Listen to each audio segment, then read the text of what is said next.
Bismillahirrahmanirrahim. Qala al-muallif rahimahullahu ta'ala wa nafa'ana bi ulumihi fid dharain amin. Masih di bab al-iqtisad fil ibadah. Sedang-sedang saja dalam beribadah. Kemarin sudah dijelaskan menurut hadis muttafaqun alaih, ada 3 sahabat Nabi datang kepada istri-istrinya Kanjeng Nabi. Tanya 3 sahabat ini, seperti apa ibadahnya Kanjeng Nabi dalam sehari-harinya. Sahabat 3 ini, yang satunya ahli sholat malam penuh. Kalau sholat malam penuh, full, ibadah terus. Yang satunya puasa terus selama 1 tahun, kecuali hari raya dan hari-hari yang dilarang. Yang ketiga tidak mau menikah, meninggalkan wanita, tidak mau menikah. Semua 3 sahabat ini yang ahli ibadah ini full datang kepada istri-istri Kanjeng Nabi. Kemudian bertanya seperti apa ibadahnya Kanjeng Nabi. Lalu dijelaskan oleh para istri Kanjeng Nabi, dan mereka bertiga ini menganggap bahwa ibadahnya Nabi Muhammad itu sangat sedikit. Kemudian 3 orang ini bicara bahwa Rasulullah itu ternyata ibadahnya sedikit, gak seperti kita. Kita semalam penuh ibadah, ada yang puasa 1 tahun terus menerus, ada yang meninggalkan perempuan, artinya tidak menikah, ibadah terus. Ternyata ibadahnya Rasulullah sedikit ya, begitu. Apa kata Nabi? Nabi kemudian keluar, wahai para sahabatku, saya ini adalah orang yang paling bertakwa kepada Allah. Tidak ada orang yang lebih takwa kepada Allah daripada saya. Tapi saya waktunya puasa ya puasa, waktunya makan ya makan, waktunya sholat ya sholat, waktu tidur ya tidur, waktunya menikah ya menikah. Begitu. Jadi hidup ini yang imbang itu adalah semuanya dipenuhi, haknya Allah dipenuhi dengan cara sholat, puasa. Kemudian haknya fisik kita dipenuhi dengan apa? Ya makan, ya tidur. Kemudian secara manusiawi, secara biologis, manusia itu suka berkumpul atau suka dengan lawan jenis apa? Menikah. Jadi begitu, yang benar itu begitu, yang sempurna mengikuti ajaran Rasulullah SAW. Kemudian Rasulullah mengatakan, "Faman raghiba an sunnati falaysa minni." Barang siapa yang tidak suka dengan sunnah-sunnahku, maka dia termasuk bukan golonganku.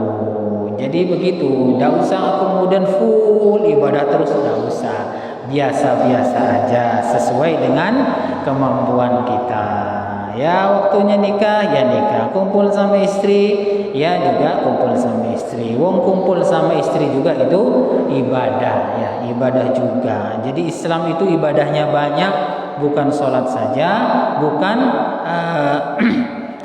puasa saja, tidur saja bernilai ibadah apabila diniati ingin menjaga kesehatan agar supaya ibadah kuat. Kemudian berkumpul dengan istri juga ibadah, apalagi niat untuk menghindar dari zina, ibadah pahala juga. Sekarang hadis yang ketiga, wa an Ibnu Mas'ud radhiyallahu anhu anna an-nabiy sallallahu alaihi wasallam qala halakal mutannituna qalaha salasan halakal mutannituna. Jadi Kanjeng Nabi mengatakan halakal mutannituna, rusak orang yang terlalu mendalam-dalamkan, jerok-jerokakan. Contohnya begini ya, Ini yang banyak ini orang was-was ya, orang was-was ini masuk ini.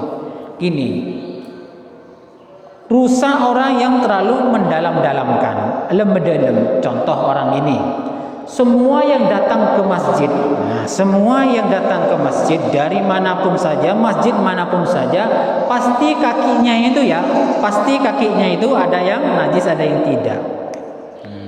Kemudian setelah masuk masjid, apakah setiap orang itu kita teliti? Sampean ya tadi ada masa begitu? Ya enggak. Ya sudahlah, kalau enggak kelihatan najis di kakinya ya sudah, insya Allah itu suci.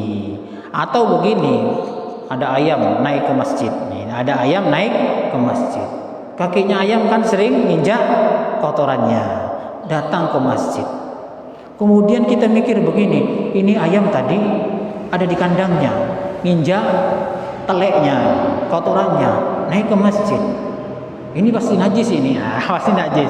Gini aja, kalau di masjid itu gak kelihatan teleknya, ayam itu tidak usah dianggap najis. Sudahlah, tidak usah mendalam-dalam. Kalau mendalam-dalam akhirnya najis semua. Setiap ayam yang naik ke masjid najis semua. Tidak usah begitu ya. Pokoknya kalau sudah gak kelihatan teleknya, ya berarti suci. Atau begini lagi, cewek ya, cewek. Laki-laki atau perempuan, cewek buang air besar setelah ke WC, kemudian cewek. Nah, kita itu tidak boleh takmik ya, jeruk akan kemudian digosok, menurut cewek digosok duburnya sampai ke dalam-dalam ya. Kalau digosok ke dalam-dalam ya nggak selesai, nggak suci-suci, karena pasti ada kotorannya. Ya cukup di luarnya saja dicewoi. Kalau sudah terasa habis ya sudah, berarti suci. Kayak sholat lagi, nggak usah cet gitu ya. Jeruk akan kemudian Allahu Akbar, bahunya kercet, kepalanya kercet, nunduk ke bebe. Tidak usah begitu ya. Ini halakal mutanitun, rusak orang-orang yang terlalu mendalam-dalamkan. Ya biasa Allahu Akbar, kemudian Allahu Akbarnya Allah. Tidak usah begitu, biasa aja Allahu Akbar. Jangan sampai takbirnya itu kayak mega beleng ya. Allah, tidak usah begitu ya. Itu rusak, mengganggu kepada orang lain yang di sebelahnya. Kata Rasulullah, rusak orang yang terlalu mendalam-dalamkan. Ini di sini dijelaskan al-muta'ammiquna al-mashduduna fi ghairi mawdi' tasydid. Mutanitun itu adalah menjeruk-jerukakan, terlalu mendalam yang bukan tempatnya. Ya kayak tadi cewek terlalu mendalam, digosok terus sampai ke dalam-dalam. Ya gak selesai. Pasti ada kotorannya di dalam. Ya sudah, kalau di luar sudah selesai bersih ya sudah. Kayak ini juga kalau hujan. Semua bumi itu kalau hujan suci ya, kecuali yang ada najisnya, ada kotoran ayam atau hewan yang lain. Kalau sudah hujan itu suci semua. Tidak usah kemudian ini hujan, ini najis, kemudian eceng-ceng sampai auratnya kelihatan. Tidak usah begitu, biasa aja ya, biasa aja.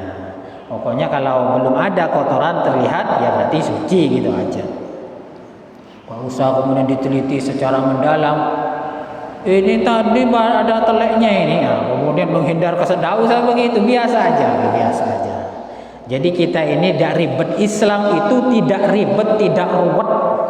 Lakukan apa yang bisa dilakukan dan tidak usah jeruk-jerukaken, tak usah lem-delem gitu. Biasa aja. Hadis yang keempat. Wa an Abi Hurairah radhiyallahu anhu anin Nabi sallallahu alaihi wasallam qala inna ad-dina yusrun. Kata Nabi, agama itu mudah, wala yushaddad dinu illa ghalabahu. Fasaddidu wa qaribu wa abshiru wastani'u bil ghadwati war rauha wa syai'in minad-dul jahrawahul Bukhari. Jadi agama itu mudah, tidak usah dipersulit. Kalau memang kita ingin istiqomah, ya istiqomah saja. Tidak usah macam-macam aneh-aneh kemudian pakai sesuatu yang menyulitkan. Umpamanya ingin sholatnya khusyuk, umpama ingin sholatnya khusyuk, kemudian di depan tempat sholatnya dikasih Ka'bah umpamanya. Tidak usah begitu, biasa aja ya. Oh, kasih Ka'bah, kadang kasih apa? Sandalnya Kanjeng Nabi Muhammad, gambarnya Nabi Muhammad, tidak usah begitu. Jadi kalau memang istiqomah lakukan saja. Wa qaribu, kalau memang tidak bisa melakukan dengan sempurna, wa qaribu, maka lakukanlah mendekati sempurna. Umpamanya kita sholat mau khusyuk 100% tidak bisa, ya sudah sebisanya. Tidak usah kemudian di depan sholat kita ada Ka'bahnya, kemudian ditaruh terompahnya Kanjeng Nabi Muhammad, kemudian tidak usah ya, biasa aja ya. Sudahlah, khusyuk itu di hati, tidak usah kemudian sampai memberi gambar-gambar di depan ketika sholat. Wa abshiru wasta'inu bil ghadbah ila akhirih. Di sini berbahagialah, artinya berbahagialah, berilah kabar bahagia kepada orang lain dengan pahala dengan ibadah kita. Kemudian wasta'inu bil ghadbah warauha wa syai'in minad dulja, kemudian minta tolonglah, artinya tetap istiqomah pagi dan sore untuk selalu melakukan kebaikan sesuai dengan kemampuan. Tidak usah aneh-aneh kemudian melaksanakan sesuatu yang sepertinya ingin memaksa diri biar tambah khusyuk umpamanya. Diberi sesuatu, kasih Al-Quran di depannya, tidak usah, biasa aja sholat gitu. Tidak usah pakai hal-hal yang sebenarnya tidak ada di zaman Rasulullah. Dalam riwayat lain, saddidu wa qaribu wa ghdu wa ruhu wa syai'un minad duljah al-qasdah tablughu. Kata Nabi, teruslah istiqomah, dekatkanlah kesempurnaan. Kalau tidak bisa sempurna, usaha untuk menyempurnakan, tapi tetap al-qasdah sedang-sedang saja. Tidak usah kemudian memaksa yang tidak mampu.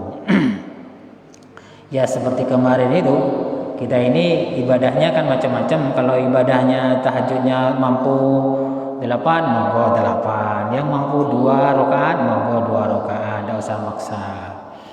Hadis yang kelima, wa an Anas radhiyallahu anhu. Ini perhatikan baik-baik ini. Hadisnya muttafaqun alaih ini. An Anas radhiyallahu anhu qala dakhala an-nabiy sallallahu alaihi wasallam al-masjidah. Suatu ketika Nabi Muhammad ini masuk masjid. Fa idza hablun mamdudun baina sarayataini. Ternyata di dalam masjid itu ada tampar yang panjang diikatkan antara dua tiang masjid. Di dalam masjid ada tampar panjang yang melintang di antara tiang dua masjid. Faqala ma hadzal hablu. Nabi Muhammad kemudian bertanya, ini tamparnya siapa ini? Tampar apa ini? Kok di masjid ada tampar seperti ini? Qalu hadza hablun li Zainab. Ini tampar ya Rasulullah miliknya Zainab. Ya, berarti di zaman Rasulullah menunjukkan bahwa ada orang perempuan yang iktikaf di masjid. Ini hadis yang lebih sempurna ya. Makanya kalau baca hadis itu yang sempurna, jangan hanya baca satu hadis kemudian mengatakan perempuan itu kurang baik jamaah sholat di masjid. Nah, ini berarti baca hadisnya setengah-setengah atau sebagian saja. Tapi kenyataannya di sini ada kan, Zainab itu sering iktikaf di masjid di masa Rasulullah Sallallahu Alaihi Wasallam. Intinya ya silahkan perempuan jamaah di masjid, silahkan perempuan iktikaf di masjid, tapi tetap menjaga agar supaya tidak menimbulkan fitnah. Jadi di zaman Rasulullah ada perempuan yang iktikaf, faida fatarat ta'allaqat bihi. Katanya para sahabat begini, Zainab ini ya Rasulullah kalau iktikaf di masjid, kalau ngantuk Zainab ini bergelantung ke tampar ini. Nanti mongko ana meturana aglentong, gelandot nang tampar yang ditaruh di masjid itu. Faqala Nabi sallallahu alaihi wasallam. Kemudian Nabi Muhammad SAW bersabda, kulluhu, lepaskan liusalli ahadukum nasyatahu faida fadara falyaqut muttafaqun alaih. Lepas tampar ini. Kalau kalian ini mau ibadah, ya sedang-sedang saja. ibadahlah ketika semangat ya, ketika semangat, sehat, tidak ngantuk, ibadahlah.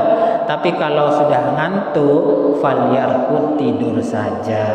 Begitu. Ini namanya al-iqtisad, sedang-sedang saja fil ibadah, dalam beribadah. Hadis ini menunjukkan bahwa perempuan di zaman Rasulullah itu ada yang iktikaf ke masjid juga. Makanya kalau baca hadis yang banyak, yang sempurna, jangan baca hadis yang setengah-setengah atau satu saja. Kemudian keras-keras mengatakan perempuan berjamaah di masjid itu kurang baik. Nah ini, kalau ada orang ngomong begini, ini berarti baca hadisnya tidak sempurna, hanya sebagian saja. Di zaman Rasulullah perempuan juga ada yang ke masjid, bahkan iktikaf, bahkan Siti Aisyah juga pernah iktikaf di masjid. Ini namanya nanti pikirannya itu, cara berpendapatnya itu imbang. Nah, imbang. Makanya kalau kita mau ibadah silakan, ketika semangat tidak ngantuk silakan. Tapi kalau sudah ngantuk, tidak usah kita itu kemudian lehernya diikat, digantung namanya, tidak usah begitu, tidur saja. Inilah yang diajarkan oleh Rasulullah SAW dalam beribadah ya, yang sedang-sedang saja, tidak usah memaksakan sendiri, memaksakan kalau memang sudah tidak kuat. Cukup sekian dulu, kurang lebihnya saya mohon maaf. Mudah-mudahan bermanfaat. Wallahu a'lam bishawab. Al-Fatihah.